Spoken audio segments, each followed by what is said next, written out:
Every other fat activist just thinks they're a main character in everyone's life. Bodily autonomy goes right out the window as soon as someone loses weight. Hey everyone, welcome back to the channel. My name is Sam. If you are a returning viewer, welcome back. I am so happy to have you guys here with me again this week. If you are new here and this is the first time you are seeing my face, welcome.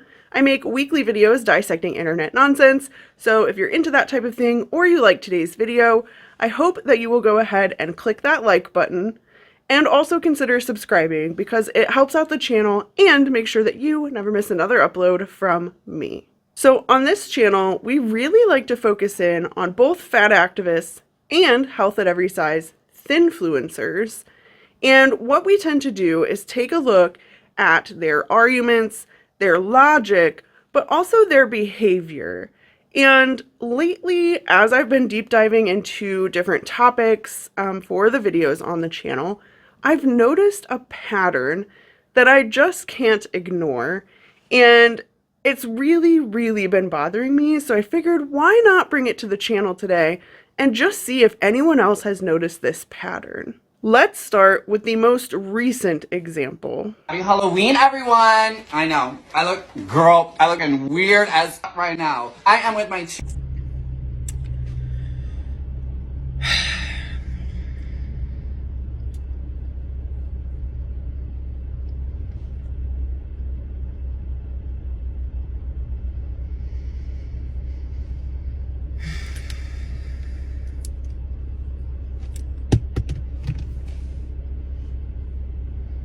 You're right. You do look weird as fuck. It's weird as fuck to put on a fat suit and make that your costume in 2023. It's also weird that it happens to be a sloppy fat person. If you're going to put on a fat suit, you could have picked any of the iconic fat people in history, including myself. I don't know. I just find it incredibly disappointing and distasteful. I know I saw in other comments you said that your weight fluctuated, so you didn't find this costume offensive. But I'm here to tell you, as a really fat person, that it is offensive. And the thing is, it's not even good. It wasn't even good. It's not even funny. Like, as a gay, I wasn't watching that gagged. I wasn't like, oh, that's a look. I want to do that. I'm inspired. It just gave ick. So I would just urge you and anyone out there watching that in the future thinks that wearing a fat suit and, you know, dressing up as a fat person is funny and all of the things that run through your weird brain, it's not. It's not. We are not costumes. Unless, you know, you want to pick Miss Piggy, Divine. I could keep going. Look, I saw a ton of people do Melissa McCarthy in Bridesmaids. Hilarious.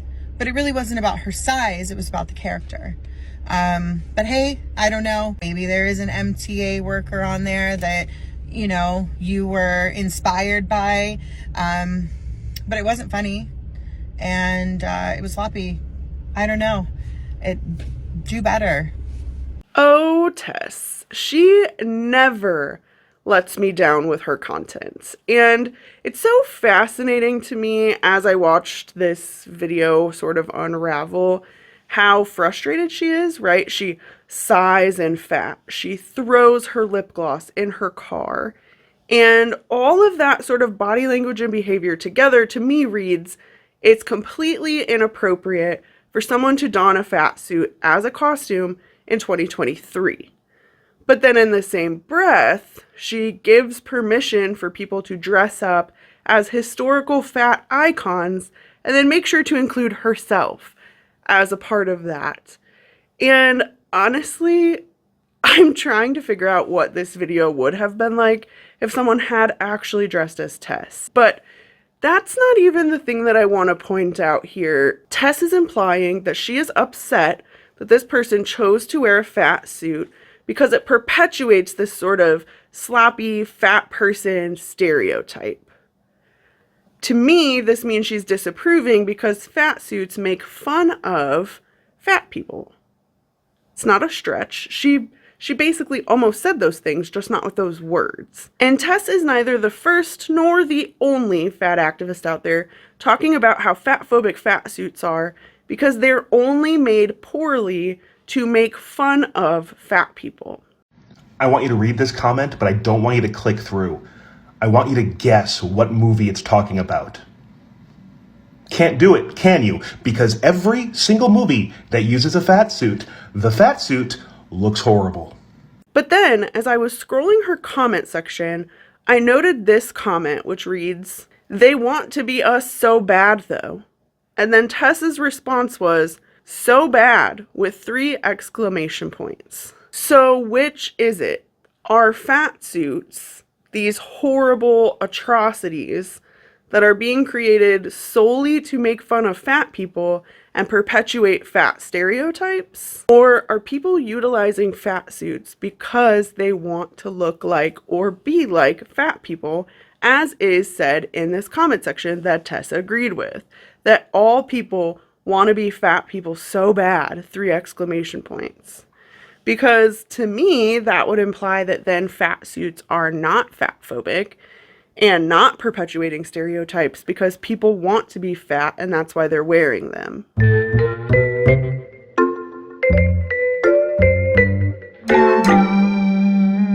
Let's take a quick look at another example of this pattern. Lost 70 pounds and everybody was like, "You look so amazing. How are you doing it?" Like, they want to talk about it. It's the only thing about me that's interesting. And I'm like, thank you so much. I have no other facets of my personality. This is all we need to talk about. And they're so much nicer. People just see you. They actually like see you in the room, even though like you somehow are taking up more space. And they see you less. They're like, you don't count as a person for being bigger. And it's like, but I'm literally right in front of you. This has been bothering me for quite a while. I actually have quite a few video clips of people saying this, and I'm glad I can finally put my finger on why it's been bothering me and sitting with me for as long as it has. This is not the first time or the only time that I've heard a fat activist say fat people are completely invisible. We are so mistreated that people don't see us as even humans. They just don't see us at all. We go unseen and we go unheard. But at the same time, there's an overwhelming amount of fat people on the internet talking about how hypervigilant thin people are when it comes to fat people, right?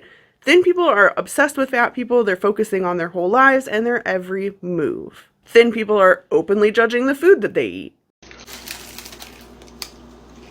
Oh my god, stop. What are you doing? Eating a taco from Taco Bell. You really shouldn't be eating that. I shouldn't fuel my body because why? It's just not good for your health. Okay, so what? You see all these other thin people eating the exact same thing I am, yet you're targeting me? Well, yeah, because they're thin. They don't need to be told anything. Oh, so I see. You're just fat phobic, and anytime a fat person is happy living, you don't want them to be. Making fat phobic comments to them on a bus. So this is just a friendly reminder to my fellow fatties that if you're on public transit, you are allowed to take up space. And if someone is so brazen to say to you, you can't go there, you're not going to fit, you're allowed to snap back at them and say, shut the fuck up, I know my own body a little. Which is what I just did to this fat-phobic piece of shit on this bus. So again, I ask, which is it? Fat people cannot be invisible to everyone, but also the only thought on everyone else's mind. It just doesn't make sense. All right, let's look at another one.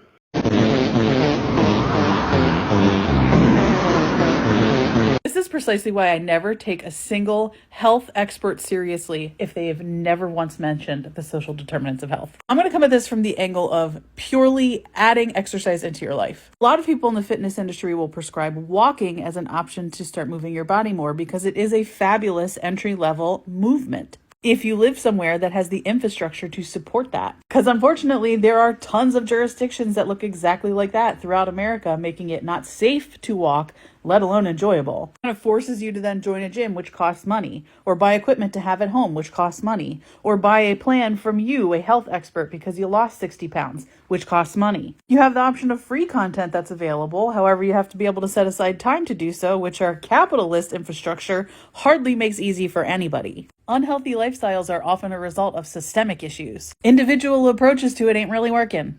We have heard this argument from fat activists before, that there are social determinants to health. And since I'm playing off of Jock Scientist's video, I'm going to focus strictly on the walkability, but obviously there are more principles that would go along with that.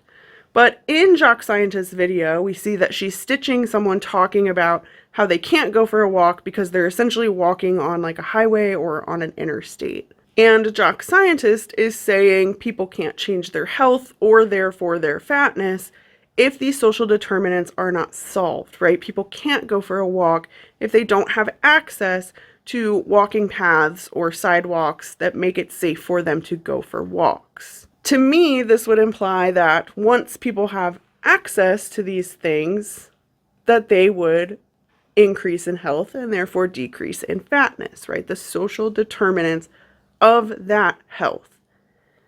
But then at the same exact time, we hear this argument.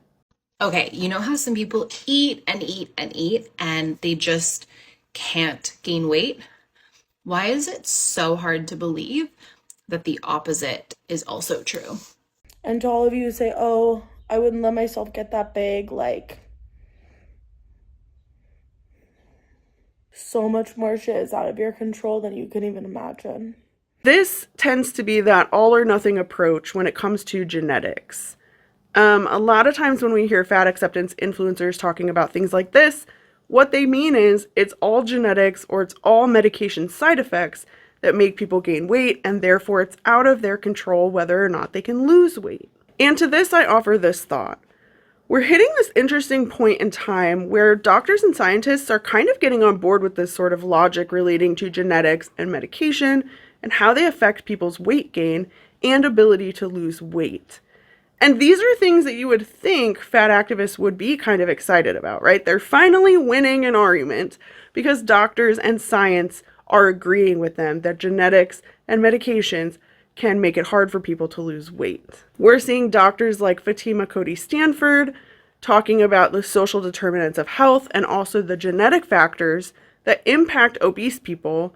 And she shares so much information on how that changes their brains and creates obesity genes that can impact the next generation of children and their ability to maintain their weight or lose weight if they are obese when they're young.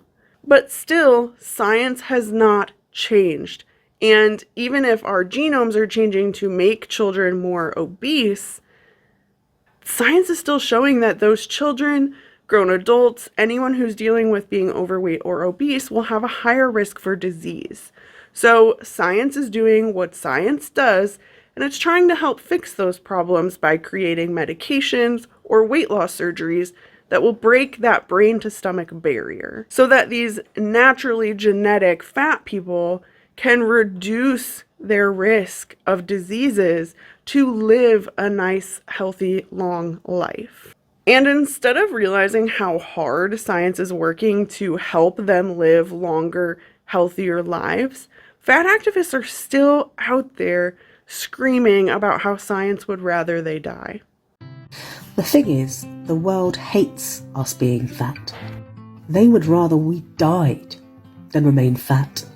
They would rather we were addicted to medication for the rest of our lives than remain fat. So which is it?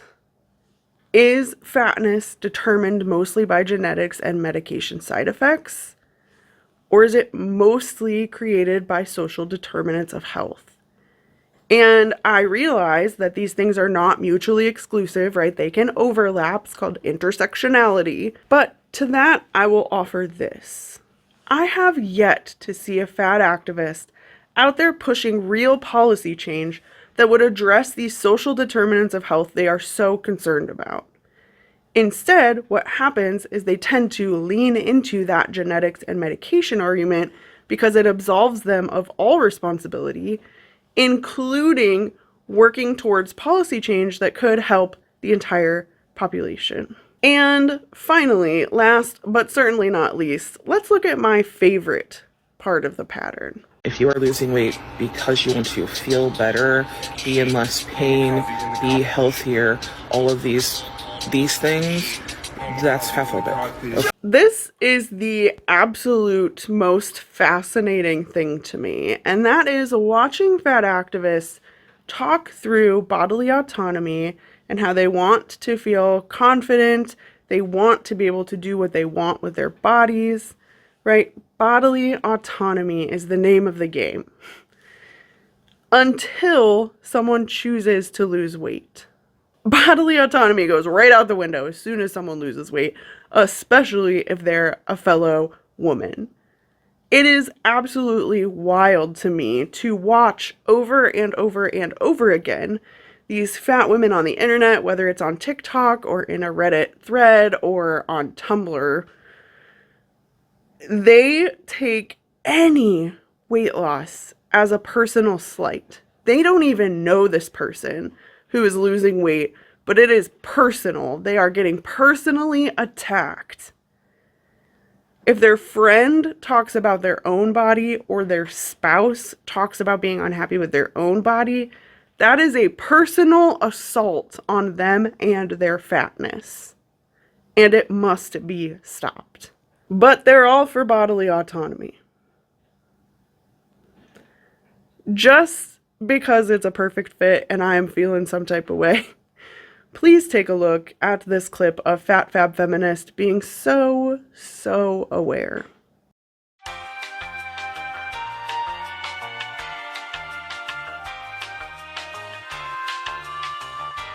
This was just too good not to include in this video, you guys.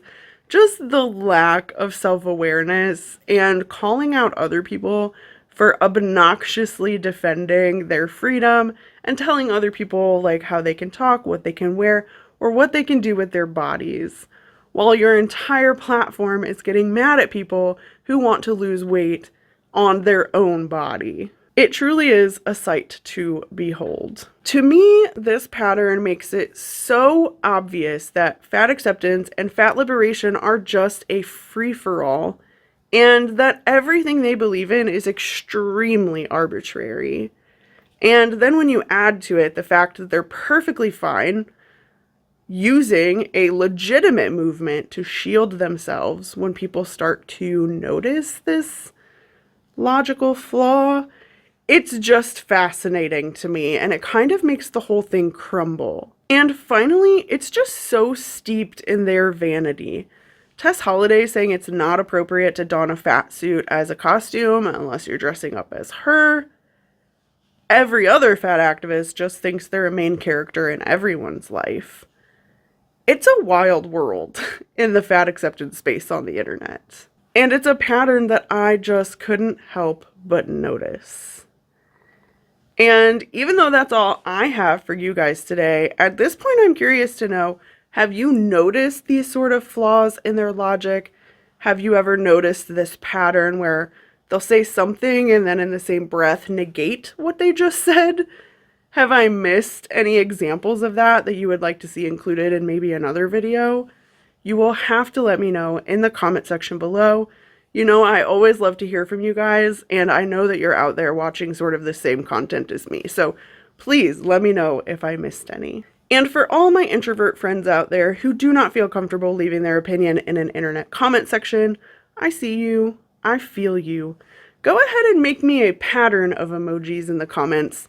I'll make it your choice this week, because you know I love seeing your emojis just as much as I love reading those opinions.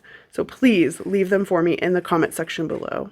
As always, thank you all so much for being here with me this week. I hope that you all have a great holiday week, and I will see you in the next one. Bye!